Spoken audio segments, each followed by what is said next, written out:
the Meryton Ball. This is my very first time making an appearance on my channel. I chose 4 of the films that I thought best represented Pride and Prejudice remakes, and I am going to do a review on them, and you're all gonna hate me because you're not gonna agree with everything I say, and that is because we're all human and we have different opinions, and it's fine. So comment away. The 4 films that I chose are the 1940 Pride and Prejudice, the 1980 BBC series, the 1995 BBC miniseries, and the 2005 film. I broke it into 7 categories, which are cinematography. I cannot say that word. Cinematography, soundtrack, the soundtrack to the film, the costuming and the set, how closely it follows the book, how well it was adapted from book to film. The 6th category is overall casting, and the final category is kind of weird, but it's the important scenes, in my opinion, from the book. We're just gonna dive right in. We're just gonna, starting with the best cinematography. I got it. I'm not gonna spend a lot of time on this one. I feel like this one is kind of a no-brainer. It's definitely the 2005. Best soundtrack, also for me, is gonna have to go to the 2005. It's just beautiful. The costuming and set, before I go into it, I'm gonna start out with my excuse of I am not a historian. I have not studied costuming to the extent where I could really look at it and say, that is not period correct. First of all, the very obvious costuming choice in the 1940 version. It's pretty easy for any of us to acknowledge that that is a later period than Jane Austen's novels. The reason for it was Gone with the Wind had recently come out, and everybody was just all heart eyes over these big poofy belle dresses, and so they wanted to apply it to Pride and Prejudice because it was made shortly after. And they are pretty. They are very beautiful. But yeah, I mean, sorry guys, it's not period accurate. I also wanted to say I saw very little difference in clothing when Elizabeth goes to see Lady Catherine de Bourgh. Her dress, Elizabeth's dress, is gorgeous. I feel like you would see the difference in these two people's income based on their clothing. The 1940 obviously didn't win for me with their costuming. The 1980s version I thought was really quite good. The big difference between the 1980 and the 1995 version that I saw was the 1980 version had a lot more prints and a lot more of the lace up to the neck. I am not super positive about which one would be more accurate. And honestly, when you take a little bit of liberty on when you would set this in the time span of Jane Austen writing Pride and Prejudice and getting it published, there was a lot of time there. So, I feel like it's one of those things that could be pretty lenient on, as long as you're not going all the way to mid 1800s. I felt like in the 1980 version, the set design was shabby. I felt like I'm looking at so many things that look like particle board cutouts that have been spray painted. Interior sets were not great. Exterior sets I thought were good. There were some nice scenes. The 1995 version, I really thought theirs were so good as far as the costuming goes. There was the distinction between classes where Elizabeth's dressed to the nines was different than Caroline Bingley's dressed to the nines. So I'm going to move on to the 2005. The 2005 started bringing the waist down more than the empire waists that were really popular at the time. And I know that they were wanting to try and make them a little more flattering to Keira Knightley's figure. So a lot of her dresses were a little lower waisted, whereas Rosamund Pike's dress was more consistently like the more typical empire waist dresses at the time. It sounds like that was occasionally seen, but it wasn't nearly as consistently seen as you do see in the movie. I feel like they kind of took some liberties there, but again, it wasn't awful. It was still not mid-1800s dresses. I'm fine with it. The sets I thought were great. However, the film that did the best overall with the costuming and the set would have to be the 1995 BBC version. Now we move on to the accuracy part. The 1940 version, I saw it several years ago, and my memory was like, it's not very accurate to the book at all. And then as I rewatched it after just having read the book again, I felt like they actually did a very good job in a lot of the dialogue, but there are obvious things that are not at all like the book. They introduce Darcy and Wickham all at the same ball. Darcy snubs Elizabeth, and then Elizabeth snubs Darcy. It's a lot. It's done really cleanly, but it's just all wrong. The Netherfield Ball being an outdoor carnival was okay, but Elizabeth running away from Mr. Collins and hiding, and Mr. Darcy following and lying for her, that scene had several things in it that just didn't sit well with me as far as the characters go. The biggest thing I don't like about the 1940 version, as far as, and I don't even know if I can say, because it's not like it's not accurate to the book, they just removed this part entirely, but it's so tragic to me that in the 1940 version, they took out the whole trip to Pemberley. That is like the meat of the story, and it's so sad to me. But in addition to that, the end with Lady Catherine de Bourgh being secretly playing matchmaker for Darcy and Elizabeth, I mean, is obviously not accurate to the book at all. But I will say, I liked it. I loved her little smack on the chest and like, I think you found her. But I mean, I can't give them points for changing it so much. The 1940 version gets a 3 out of 5 on accuracy. The 1980 version, I feel like, is way better. However, there were these weird things that would just get me. For instance, the scene where Elizabeth walks to Netherfield, and for some reason it's raining, and I'm thinking, this doesn't make sense. Does she have a better constitution than Jane? They also would add these weird lines like, oh, her lace slipped, or Mr. Darcy only talked to me 10 times. And it was like it was supposed to be these funny little add-ins, but I'm like, guys, Jane Austen's clever. You don't need that. In addition to that, like, they added some weird stuff that just didn't make sense. We all know Mr. Wickham was kind of courting Elizabeth for a while, and then Miss King came into the picture and he was like, ooh, she's got money. For some reason in the 1980 version, they're like, we need to make him get engaged to Miss King. Okay, so this part here is one of those things that I found very weird watching them all back to back. You start just noticing who picked and chose what, and I don't understand the why for this one. When Mr. Bingley and Darcy ride up while the Bennet sisters are meeting Mr. Wickham for the first time, they see each other. In the 1980 film, Mr. Darcy rides off and he looks immature. I don't get it.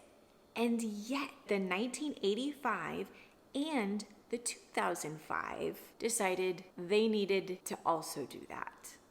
And it just looks like he's being a baby. Come on. Good job, 1980, for setting a weird trend. I will say, this deviation from the book, I kind of loved. When Elizabeth gets the letter from Jane about what's happened with Wickham and Lydia, she runs to Pemberley because in this instance, not in the book, but in this version, her uncle and aunt are at Pemberley because her uncle is fishing. It just increases the dramatization of this moment for me. I kind of loved that scene. And that is one of the scenes also that I feel like is just really a beautiful window into Elizabeth and Darcy's evolving relationship. Not accurate to the book. I can't give you a thumbs up for it, but I did like it. The biggest thank you I gave them, the 1980 version, with accuracy to the book, is that they included the scenes of Darcy coming back and having dinner at the Bennet's home, those little furtive glances, the trying to figure out, for Elizabeth, does he still love me? And for Mr. Darcy, has she changed? And it's just one of those very, I think, important scenes from the book, and they are the only ones that put it in there. So thank you, guys. I love that you actually did that. Overall, the 1980 version gets a 4.5 out of 5 for me. It's good. It's very good as far as accuracy. If they just hadn't been stupid with the little quips that they don't need, they would have been fine. They would have got a 5 from me. On to the 1995 version. There were some weird rearrangements of characters for me that I didn't quite understand. For instance, during the Meryton Ball,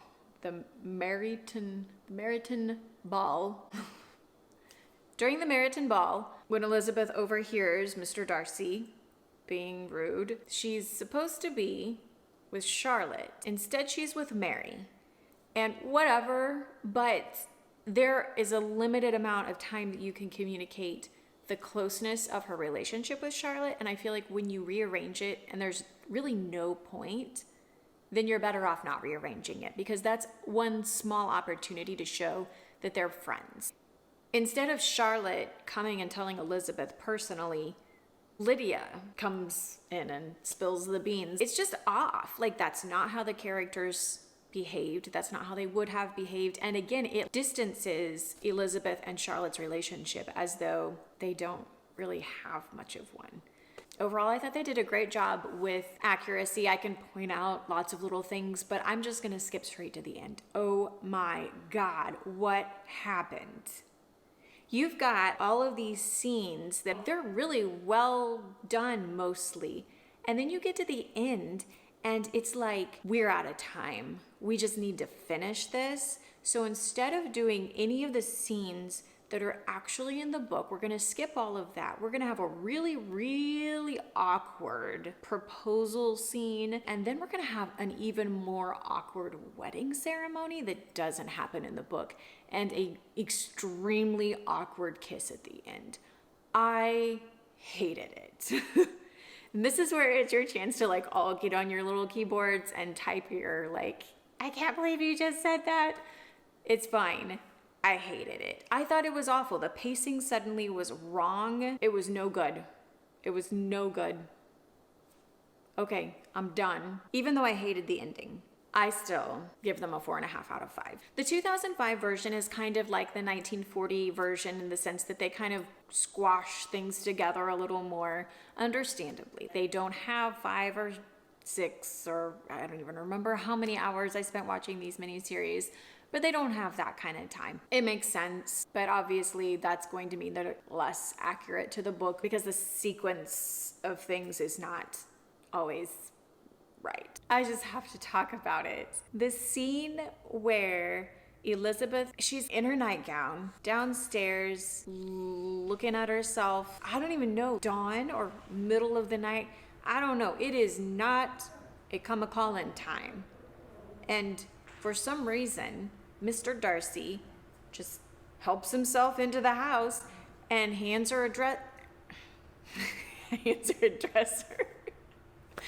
And hands her his note. Why are they in their pajamas? Why is he walking into Mr. Collins' house in the middle of the night? It's weird. Okay, I'm not done talking about it. Not just is it unusual for somebody to let themselves into another person's house, but wouldn't you think that you run the risk of waking the whole household up and kind of causing a scene and them all being like, why are you here right now? Oh, I'm just delivering a letter to Elizabeth explaining all of the things that she said about me.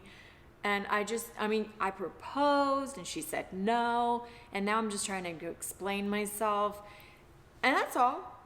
I just thought now is a good time. I love that they included the Pemberley scene, but why did Elizabeth walk home? I have like spent so much time concerned about this part.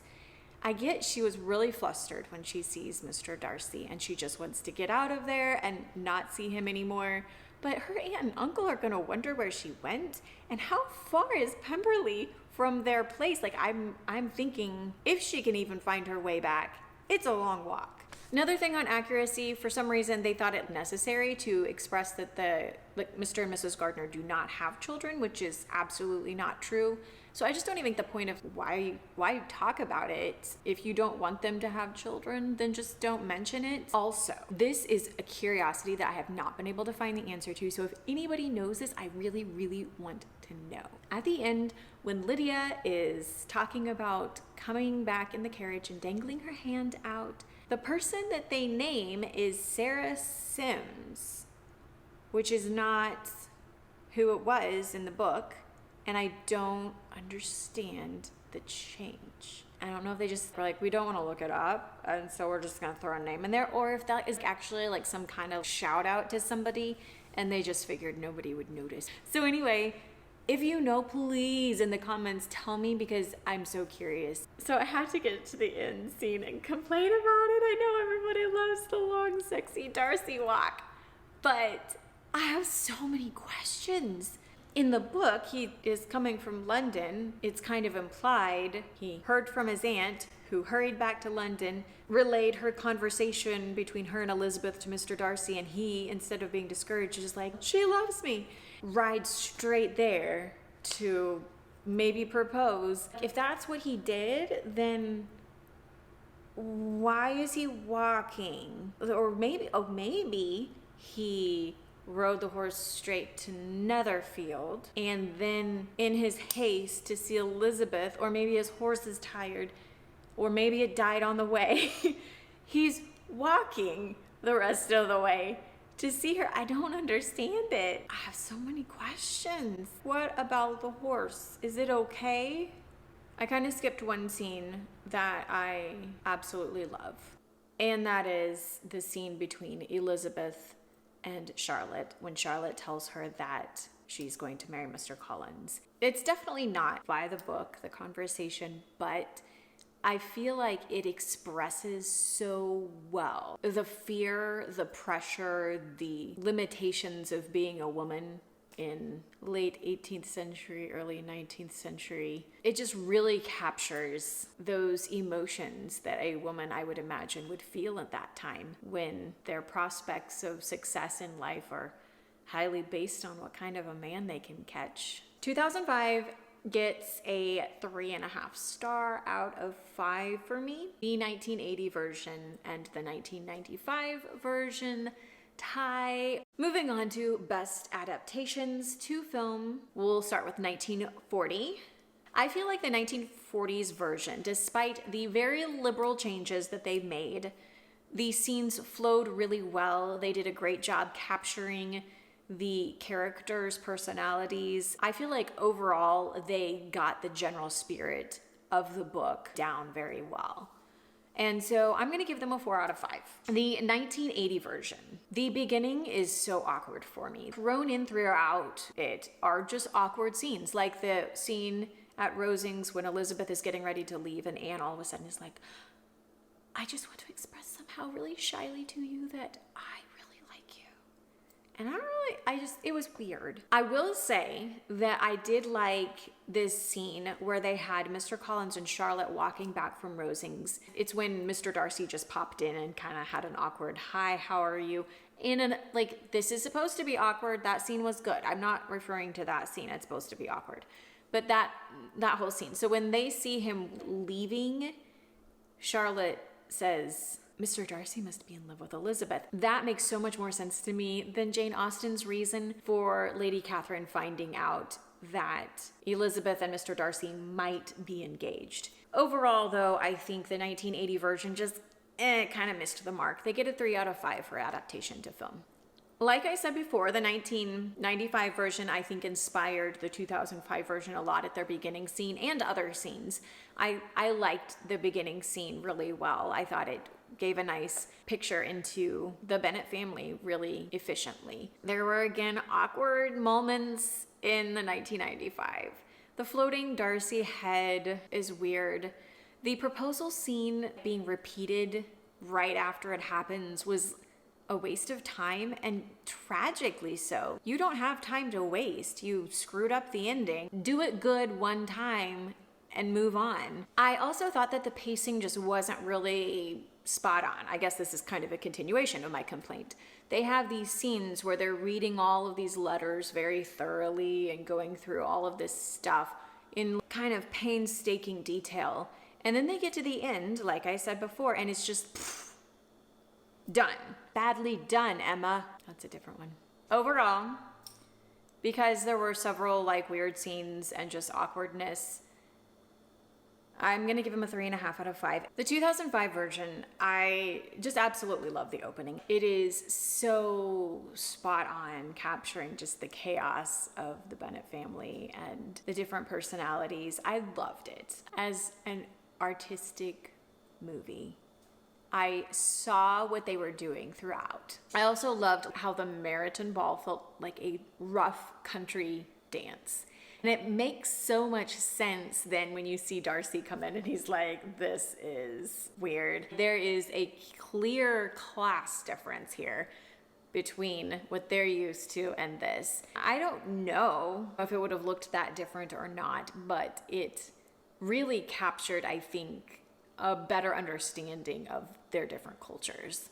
I have to say, though, that hand flex that he does when he helps her into the carriage after they leave Netherfield is so beautiful. I love that. It's such a subtle way of communicating so much. The Netherfield ball was just no good for me. When Mr. Darcy asks to dance with Elizabeth, and then she's like, did I just agree to dance with Mr. Darcy? Is this like some kind of high school prom night? This is not the Elizabeth I pictured. But speaking of like those subtle little things that speak volumes, the scene where Jane and Mr. Bingley are walking through the crowd and he reaches down and just grasps the ribbon on her dress a little bit is a really, yeah. It's good. However, this is the point where Mr. Darcy's really picking up on all of the little issues with the Bennet family. And it's where he picks up on maybe Jane isn't really into Mr. Bingley. She's just trying to get a good match. I feel like that was entirely missed. Like, this is a huge turning point for Mr. Darcy, which you don't witness in that at all. They show it in the 1940 version and they spent way less time on it. Yeah, you miss that. So it just doesn't really communicate the changes and the development in the character the way I think it should. I did love the scene where they find out Mr. Bingley's left and they're showing the servants putting the drapes, the hangings, whatever it's called, the white sheets over the furniture and stuff. It was just a dramatic, kind of beautiful way of communicating that part instead of just somebody holding and reading a letter or somebody's head floating or all of these other things where they're like, this needs to be communicated, but we're just gonna do it and not find a way to make it interesting. The 2005 made it interesting and I liked it. Good job, guys. So then we move on to when Elizabeth goes and stays with Charlotte. I love the scene where she's playing the piano at Rosings. Mr. Darcy's kind of watching her and she is making mistakes here and there. I love it because it makes so much sense. It just felt so real. The scene, and we talked about this, how it was awkward in the other ones, but the scene where Mr. Darcy comes and sees Elizabeth at Hunsford is so entirely awkward in a good way. It is supposed to be awkward. He's battling against himself. He wants to see her, but he has no idea what he wants to say. And Elizabeth has no idea why he's there. It's just so delightfully awkward. They did a really great job with it. I really liked that scene. I did feel like they just pushed the drama a little over the top as we progressed toward the end. The scene where, and I know you're like, you're just skipping over the proposal scenes. Well, it's because I'm going to get to those in more detail later. When Elizabeth doesn't tell Jane about Mr. Darcy proposing and the whole listening at the doors, and then Elizabeth just losing her on her family after meeting with Lady Catherine de Bourgh in her own home. It escalates emotionally in a way that just isn't how I see these characters. It isn't how it happened in the book. Elizabeth was much more open with her sister, and she was much more level-headed. Elizabeth is so giggly throughout this version, and I found it weird. It didn't work for me. But there is this one scene. They're coming around the bend on their way to Pemberley, and they stop when the trees part, and there's Pemberley. Elizabeth lets out this laugh that communicates everything. It is perfection. I love that scene. That's the one laugh you should have kept. And this is not a scene I'm going to get into detail about later, so I'm going to talk about it now. The scene where Elizabeth gets the letter from Jane about Lydia is such an intimate and I think a very sexy scene between her and Mr. Darcy. Obviously not a actually sexy scene. They kind of got it in the 1995 version, and instead with the 2005 version, I feel like they turned it into a comedy where he's like standing up and sitting down, standing up, sitting down, because she keeps making circles, and then she comes out and she like, I feel like this was a missed opportunity. You tried to ramp up the sexy. I mean, the first proposal scene, super sexy. The long, sexy walk at the end. This was an opportunity to take a scene that was already just asking for it, and they made it into like a comedy instead. I found it also like really weird. Why was Elizabeth always staring at herself in the mirror? They would do all these time changes with her staring at herself in the mirror. I just don't feel like Elizabeth would spend that much time looking at herself. I have one last thing to say about the 2005 version as far as an adaptation to film, and that is at the end, you're trying to communicate so much in such a short period of time, and Lydia and Wickham's relationship has obviously failed to doom. They're not going to be a happily married couple. You know that happens in the book, but it's not easy to express that in a conclusive kind of way in the movie without either just drawing it out, being really boring. And I felt like in this one, the scene where they're riding away and Lydia is waving and making a big fuss about leaving, Wickham just like reaches over and yanks her down. He's done. Already irritated with her. That was such a clean, quick way of communicating this relationship is doomed. I'm giving 2005 a 4 out of 5. Moving on to best overall casting, I felt like this was one of those things that I needed some kind of tangible way to go through it. So I picked the main characters out of the 14 characters that I looked at, which would be the Bennet family, the Bingleys, and just Caroline Bingley because her sister and Mr. Hurst are also not in all of them. I included Mr. Collins, Charlotte, Wickham, Lady Catherine. There were like 14. I judged it on, was that a good casting or a bad casting? The 1940 version gets a 13 out of 14. I really loved the casting for every one of the characters. The only one that I didn't love the casting for was Mr. Bingley. I felt like he was just bland. Even while I say that, I feel like I just needed to dock them somehow because I loved the casting in the 1940 version. I just thought it was so spot on. But I can't even really complain that much about Mr. Bingley. The 1980 version gets an 8 out of 14 for me. I had some rather serious issues with several of the casting members. I just didn't ever convince me that they were the right person for that role. And sadly, I'm really sorry to say this, Elizabeth Garvie as Elizabeth Bennet just didn't work for me. Also, Mr. and Mrs. Bennet, especially Mr. Bennet, he was just on again, off again for me so much that I couldn't really nail down the character. I really just couldn't tell who he was supposed to be. He wasn't Mr. Bennet. In addition to that, Kitty and Mr. Wickham and Jane. The 1995 version got a 12 out of 14. The two people I just couldn't get behind were Mr. Collins and Lady Catherine. Moving on, 2005. They get an 11 out of 14. The people that didn't make the cut for me were Mary, Mr. Collins, Miss Caroline Bingley. Overall, the winner is the 1940 version, and I just can't.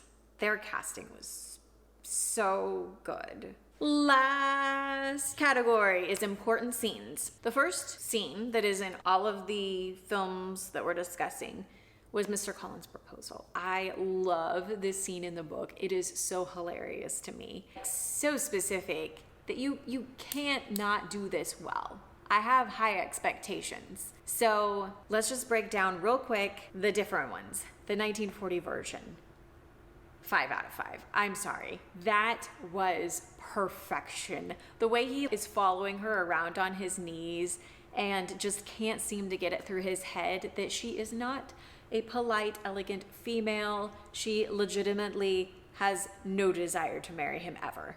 The 1980 version also gets a 5 out of 5 for that scene. Theirs is the more lengthy and more accurate version of this proposal. This particular Mr. Collins did it so well that I couldn't really not give them a 5 out of 5 too. That is a testament to how good it is because I love the 1940 version. The 1995 version is a 4 out of 5. There was this moment where Mr. Collins seemed a little too cognizant of what was happening and seemed almost sinister look on his face when you can see it registering a little too quickly. It just didn't work. The 2005 version gets a 3 out of 5. It was not at all like it happened in the book. The adaptation didn't improve upon it. The scene is so good as it is that it's hard to improve on. Tied for the scene with Mr. Collins is the 1940 version and the 1980 version. The next scene is Mr. Darcy's first proposal. Obviously, that's an important scene. The 1940 version, again, gets a 5 out of 5 for me. Jane Austen is specific in this. She expresses the emotions and expressions that come from Mr. Darcy. And for some reason, everybody's depiction of Mr. Darcy is he's a robot or he is really socially awkward, except for the 1940 version, where he seems arrogant and as though he has been raised an upper class person who has a lot of inability in some ways to compartmentalize all of that stuff and relate to lower class people. This proposal scene is the only one where he really shows those expressions that I was looking for in all of the other ones. And I'm not talking about anything extreme. I'm talking about like your eyes widening, your posture changing. And the 1980 version, the 1995 version, were both nothing there. The 1980 and the 1995 version both get a 4 out of 5 for me. Same complaint with both of them. They're both just kind of like robots. They just don't communicate what they're thinking at all. Colin Firth is slightly better, maybe, in places, and actually worse in places. So both of them, 4 out of 5. The 2005 version is obviously not very accurate to the book. It is sexy for sure. I like the whole almost kissing her even though they're like really mad at each other. They just can't quite deny their own internal passion for each other. It's sexy, but it's not like the book. It gets a 4 out of 5 for me. So the first proposal with Mr. Darcy, the 1940 version, again wins. Third scene is when Lady Catherine comes to visit Elizabeth. I love this scene too. It's very well written. It's just a really, really good scene. So the 1940 version, I hate to say this, but I absolutely love this scene. Edna May Oliver she's perfect. She's so perfect. She just has that no nonsense, very, I came here for a purpose and I'm not going to get distracted. I love this scene with her and Elizabeth just being dignified, but also, I don't know. I love it. I love this scene so much.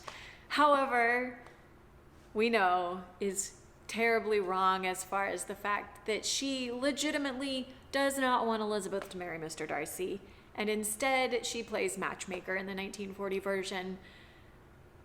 Oh, and because of that, it's a 4 out of 5. But I love this scene. It is so good. It's just like I would have pictured it, minus the whole her actually liking Elizabeth part, which is kind of important, so that's why it gets a 4 out of 5. The 1980 version, I think that she does a great job. For some reason, I have a little bit of a hard time picturing Lady Catherine so young, but I think that it makes sense, actually, that she's that young, because if you think about it, she would have been about the same age as Darcy's mom. So I think it makes sense that she is younger. I think she did a good job, and I'm going to give her a 4 out of 5 too. The 1995 version is accurate, but unfortunately, I can't be intimidated by that lady. She doesn't command a room the way other Lady Catherine de Bourgh did. And that scene just didn't do it for me, so it gets a 3 out of 5. 2005, I really wanted to love this scene. I had high expectations, and it just fell flat for me. It didn't work. It was better than the 1995 version, but it didn't do the trick for me.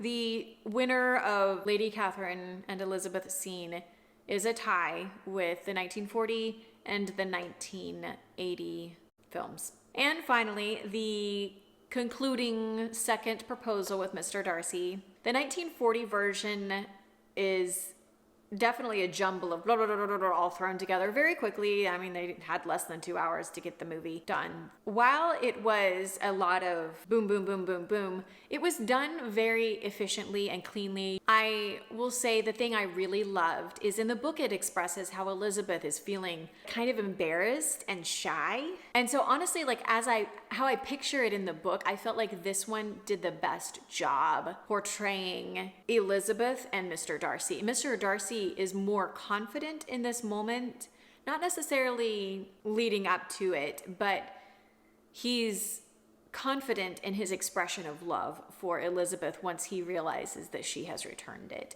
And she is very timid and like she can't meet his eye, and she's having a hard time formulating what she wants to say. And so I really like, as quick as all of this happens, it all happens in a way that works really well, where she is kind of like a little, ooh, and she turns her head away and then smiles at him, and he like, yeah. I think it worked really well as far as how I pictured it in the book. So it gets a 4.5 out of 5. The 1980 version, I also just really love that ending. I liked that they included, like I said before, Darcy coming several times and that they're walking together and having a conversation. It isn't as romantic as it could have been.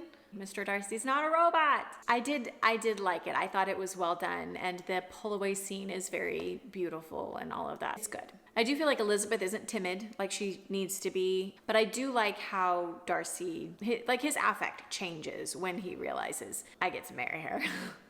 I do feel a little sad that they left out the scene with him proposing to Mr. Bennet. That's another scene I really love. I just said he proposed to Mr. Bennet. Okay. But I do really love the scene where Mr. Darcy asks Mr. Bennet for Elizabeth's hand. So it's a little sad they skipped that part, but overall 4.5 out of 5 for the 1980 version. The 1995 version. Oh, I've expressed how I feel about this. Yeah, they skipped a lot of important parts, I feel like, at the end, after kind of laboriously trudging through other parts. So that part was disappointing. The proposal is just super awkward for me. Again, Elizabeth is not properly demure. She's still her very confident self. And I get it, like Elizabeth is a very confident person. It's just this one moment where there's a lot riding on it. It makes sense that she's a little less secure in that moment. So she doesn't portray the Elizabeth in the book in that moment. And Mr. Darcy is just odd. Like it's like, okay, check that off my to-do list. Let's move on. It was weird. I didn't like it. The whole sermon during the wedding where they're flashing back to different characters is their attempt. I get it. It's their attempt to trying to like conclude all of these loose ends, but it just was really weird and awkward again, and I didn't like it. It gets a 3 out of 5 for me. On to the 2005. And I've also expressed my feelings about the 2005 proposal. It's really odd for me. I love romance. I like that kind of stuff, but the walk was, I can't help laughing every time I watch that part. It just doesn't work for me. The proposal scene is very sweet. The forehead together thing, it's a very muted proposal. And overall, I mean, I like it. I thought it was really sweet. I really love the scene where he's getting permission from Mr. Bennet, Elizabeth pacing outside the door, and that slight little smile he gives her, which is mentioned in the book, is so sweet. And the conversation she has with her dad, oh my goodness, I want to cry. It's so well done. It gets a 3.5 out of 5 for me. And you may be thinking, whoa, that's weird. That's a lot lower than I was expecting, but I don't know. I still have such a hard time with the walk, and I know everybody loves the walk, but it makes no sense to me, and it just distracts me so much that it makes it hard for me to get back into it. And the other thing is that ending scene with the Mrs. Darcy was also weird. 3.5 out of 5, which ties the 1980 version and the 1940 version. Putting all of those together, the winner of having the most best scenes was the 1940 film. But 1980 was a close runner-up, which I find weird because I really didn't like the 1980 version overall as far as an adaptation to film. But I thought they were really spot on in moments. They were really great in moments, and then they were really lost me in other moments. And so it was just more of a roller coaster with them, I think. Adding up all of these different categories, it comes to this. The 1940 version gets a 3 out of 7. The 1980 version gets a 1 out of 7. The 1995 version gets a 2 out of 7. And the 2005 gets a 3 out of 7 as well. So actually, the two short films are the ones that ended up winning overall. It's kind of unfair to combine them with miniseries because back then the miniseries just weren't up to par, but now they could be if they made another one. Personal opinion, I kind of honestly want to know in the comments what you think before I tell you. So I'm not actually going to tell you. If you were just to ask me which one is my favorite, I'm not going to tell you that in this video. You got to tell me in the comments which one you think I personally like the best. These numbers are me focusing on specific things, and it's just data. It's not necessarily my own feelings. Leave in the comments which one you think I like the best, and I will let you know.